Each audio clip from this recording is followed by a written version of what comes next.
Imagina só, uma cidade inteira, lá no sertão do Ceará, que simplesmente some, engolida pelas águas. Mas e se o passado se recusasse a ficar submerso? A história de hoje é exatamente sobre isso. Sobre perda, progresso e uma memória que, olha, nem a água conseguiu apagar. Será que uma cidade pode voltar dos mortos? Parece até coisa de filme de ficção, né? Mas é justamente isso que a gente vai explorar agora. Pois é, aqui no Brasil, uma cidade tentou. E a história dela revela muita coisa sobre o que, no fundo, a gente define como um lar. Então, vamos mergulhar nessa história. Para começar, vamos focar naquele momento super dramático, o instante em que a chamada Jaguaribara Velha começou a ressurgir das profundezas. A escala da mudança foi impressionante. Pensa bem, em 2009, o Açude de Castanhão estava lá, quase transbordando com 100% da capacidade. Mas aí veio uma seca muito severa. Em 2013, o nível já tinha caído para menos da metade. E em 2018, chegou no ponto mais baixo da história, míseros 2% do volume total. Foi essa queda drástica que preparou o cenário para um reencontro totalmente inesperado. E foi aí que a cidade começou a reaparecer. Os primeiros sinais eram de arrepiar, sabe? Fileiras de postes de energia ali quietos na água, os destroços da antiga caixa d'água caída. Um monumento histórico ressurgiu e junto com ele os traçados das ruas, as fundações das casas. A história foi emergindo, pedacinho por pedacinho. Tá, mas a grande pergunta é, como é que uma cidade inteira foi parar debaixo d'água para começo de conversa? Para entender isso, a gente precisa voltar um pouco no tempo. E o ponto crucial aqui é que isso não foi um desastre da natureza. Foi, na verdade, um sacrifício planejado. Em 1995, começou a construção do Castanhão para garantir água para a região. Em 2001, a cidade original foi demolida, casa por casa, e em 2004, pronto. As águas cobriram tudo. Jaguaribara foi literalmente apagada do mapa, em nome do progresso. Esse sacrifício todo acabou criando uma situação bem peculiar. A história de duas cidades. A que foi perdida e a que foi construída do zero para ficar no lugar.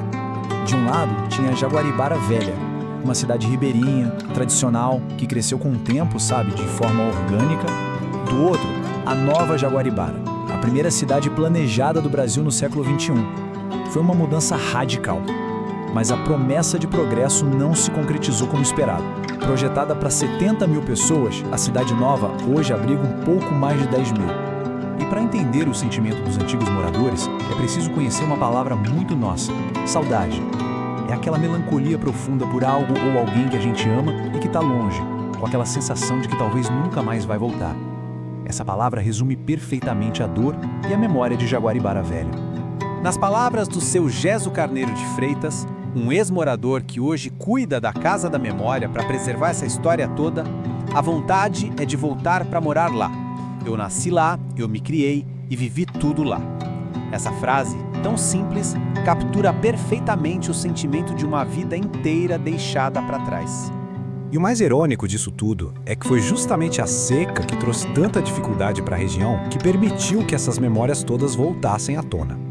Apenas 2%. Esse número, sozinho, já mostra a gravidade da seca em 2018. É um lembrete meio agridoce, né? O ressurgimento da cidade foi, na verdade, um sintoma de uma crise hídrica muito profunda. E com as ruínas à mostra, a cidade fantasma virou um destino turístico improvável. Ex-moradores voltaram para se reconectar, e muita gente curiosa, de tudo que é canto do mundo, veio testemunhar a cidade que emergiu da água. O Matusalém Peixoto Maia, outro antigo morador, descreveu assim a emoção. É muito emocionante rever o monumento. Todo dia eu passava em frente. Volta um filme todo da nossa história. Para ele, ver aquele marco específico foi como ter a vida inteira de volta, num instante. E no fim, qual é o legado de uma cidade que vive tanto na memória quanto, literalmente, debaixo d'água?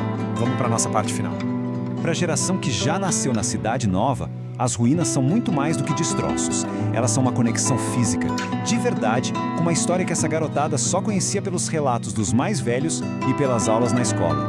A Clarice Araújo, uma jovem de 18 anos que mora na Nova Jaguaribara, resumiu isso de um jeito muito forte. Escuta só. Ter aquela experiência de pelo menos pisar no mesmo chão que muita gente pisou, muita gente viveu, morreu, é muito importante. A gente sente. Isso mostra que o legado vai muito além da experiência de ter vivido lá. A história de Jaguaribara deixa no lar uma pergunta para a gente pensar. Afinal, o que faz de um lugar um lar?